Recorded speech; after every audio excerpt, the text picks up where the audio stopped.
هغه بندگی کوله صلی الله علیه وسلم نو هغه باندې مرګ ناراضي دا ابوبکر صدیق رضی الله عنه مقصد هغه داو چې خلکو تاسو چې رسول الله صلی الله علیه وسلم وفات کړی شو نو آیا تاسو به الله بندگی پرېږدئ رسول الله صلی الله علیه وسلم په ژوند کې چې څنګه تاسو بندگی کوله د الله نو دغه شان ته د رسول الله صلی الله علیه وسلم د مرګ نه بعد هم د الله بندگی کوئ په دین باندې هغه استقامت دوام اختیار کړئ دغه شان ته کله چې په سورۃ احزاب کې د نبی علیه السلام د وفات आवाज هغه شیطانو کو نو صحابه هغه بعض کسان هغه صرف رسول الله صلی الله علیه وسلم سره پاتې او ټولو صحابه کې مسلمانانو کې هغه ګډوډواله پیدا شو نو رسول الله صلی الله علیه وسلم आवाज وکړو چې زما صحابه او زما ملګرو ما څخه خوا راشي او بیا دا فرمایل آیا تاسو ما ګډوډ کېږئ چې کله زما باندې مرګ راغی تاسو به دین پرېږدئ نو تاسو په دین باندې هغه استقامت او دوام اختیار کړئ عبدالله ابن عمر رضی الله عنه روایت ده چې رسول الله صلی الله علیه وسلم فرمایل یا عبد الله لا تكن مثل فلان كان قیام الليل چې ته د پلانی په شان مخې گئے عبد الله چې هغه به قیام الليل کول تهجد به کول او چې څو وخت تهجد او قیام الليل وکړل بیا هغه پرېښودل عبدالله بن عمر هغه فرمایي چې ډېرو صحابو به نبي علیه السلام ته خوبونه بیانول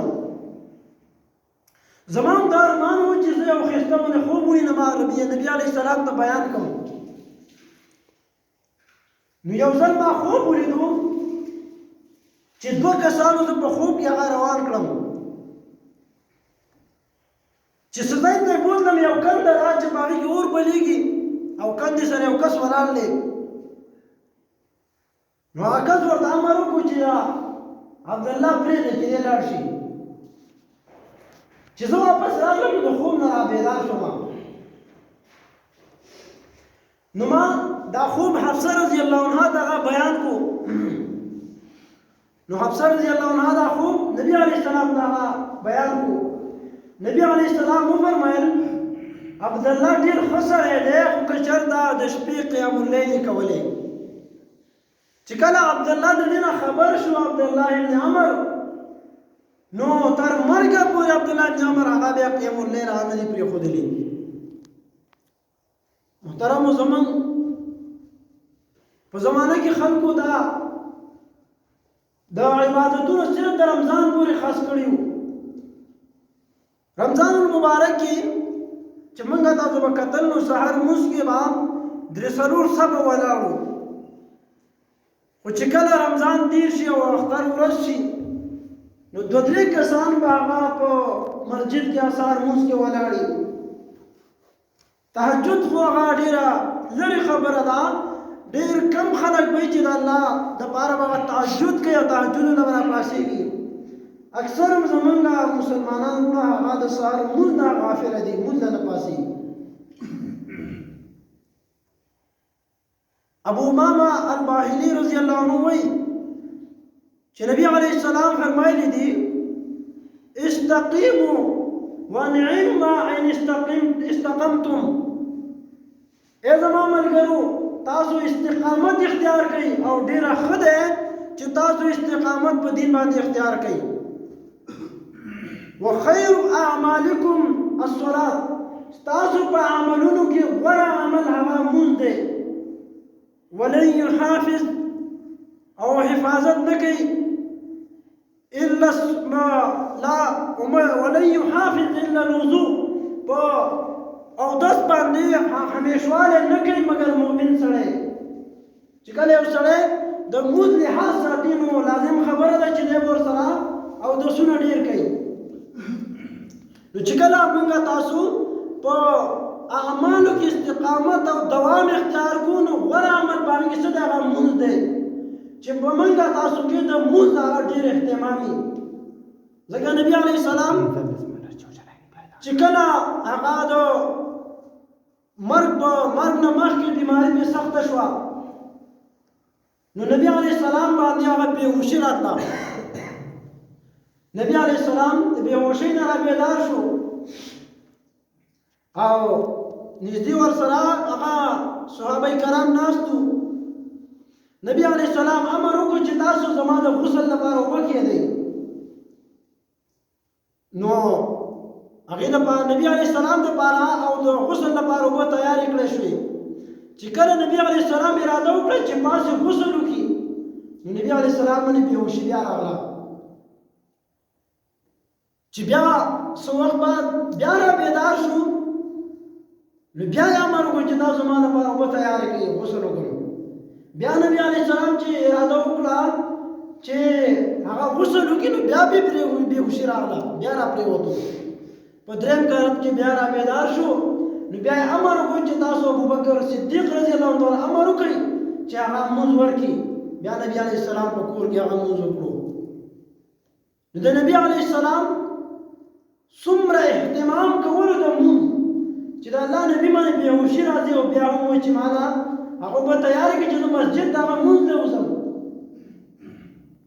دا زموږ د صحابهو طریقه وه چې دوه کسانو باندې مې لاسونه اچولي وو، خپې به یې ځان پسې راښکلې او مسجد ته به هغه بوتللی شو لمونځ دپاره.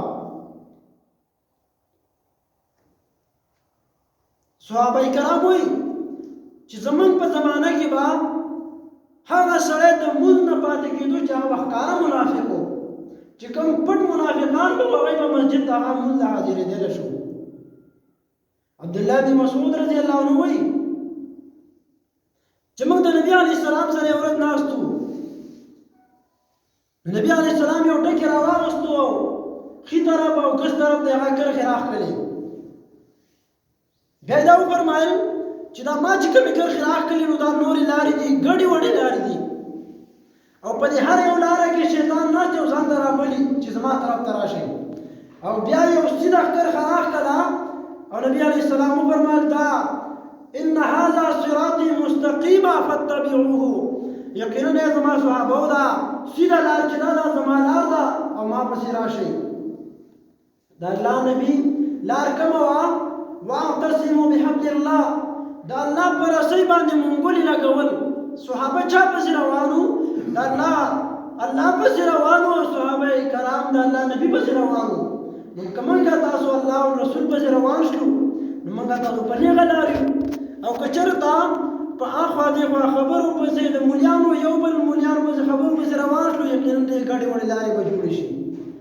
نو د الله د رسول هغه تابعداري هغه په موږ تاسو نه ډېره ضروري ده. سفیان بن عبدالله وایي چې ما رسول الله صلی الله علیه وسلم ته وفرمایل ای د الله رسوله ما ته یو داسې عمل وښیه، یو داسې خبره راته وکړه چې د هغې خبرې نه وروسته زه بل چا نه د هغې تپوس ونه کړم. رسول الله صلی الله علیه وسلم ما ته وفرمایل چې ته آمنت بالله د الله باندې ایمان راوړه، ثم استقم او بیا په دې باندې هغه ته استقامت او دوام اختیار کا. ایمان په الله باندې څه شی دی؟ هغه کلمه او د کلمې سره شرطونه هغه اعمال کول. چې کله زمونږ ستاسو د ایمان سره اعمال نه وي نو زمونږ ستاسو ایمان به هغه کمزوری. اسلام به په موږ تاسو کې وي خو لیکن ایمان به هغه زمونږ ستاسو ډېر راغورځېدلی. جنت دپاره شرط هغه څه دي؟ هغه عملونه دي. دې اعمالو باندې سړی جنت ته نشي تللی خو لیکن دا اعمال یو سبب دی د جنت د دخول لپاره. که موږ تاسو اعمال نه کوو نو د جنت دپاره جنت ته موږ تاسو هغه محرومېدلی شو. ایوب رضی الله عنه وایي چې نبی علیه السلام څخه یو کس راغی او ویې فرمایل ای د الله رسول رسوله ما ته یو داسې عمل وښیه چې ما جنت ته نږدې کړي او جهنم نه مې لرې کړي. نو نبي علیه السلام وفرمایل چې ته د الله سره شرک مه کوه او د مونځ خیال ساته او زکات ورکوه، صله رحمي پاله او بیا په دې اعمالو باندې هغه استقامت او دوام هغه اختیار کړه.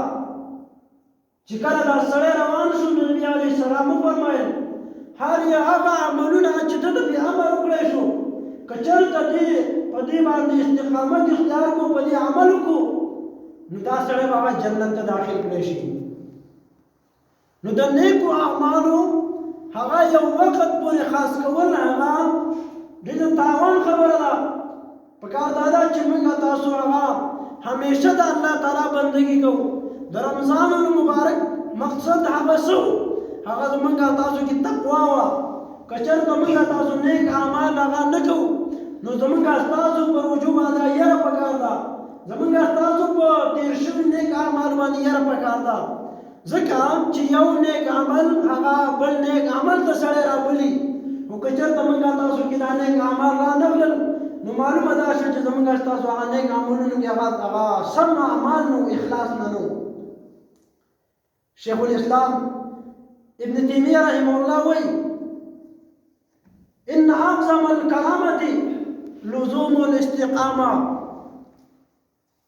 چې ته کرامت مه طلب کوه چې تا کې یو ناشنا کار راشي، بلکې لوی کرامت هغه دا دی چې ته استقامت په ځان کې راوله، په نیکو اعمالو کې دوام او همیشوالی که تا کې راغی نو دا د کرامت نه یو لوی شی دی الله تعالی درکو. عمر ابن الخطاب رضی الله عنه وایي چې استقامت څه دی؟ استقامت دا دی چې کله کوم یو شي باندې الله امر کړی او په دې باندې تراتب وکړي، او کوم یو شي نه چې الله ته منع کړی نو دې نه منع شه او په دې باندې دوام او استقامت هغه اختیار کړه. محترمو، د شوال مبارکه میاشت ده، په دې کې یو بل نیک عمل هغه دا دی چې نبی علیه السلام فرمایي چې کله یو سړی د رمضان مبارک هغه ټول میاشتې روژې ونیسي او بیا ورپسې د شوال شپږ روژې ونیسي نو گویا چې د ټول کال هغه د الله بندګي وکړه.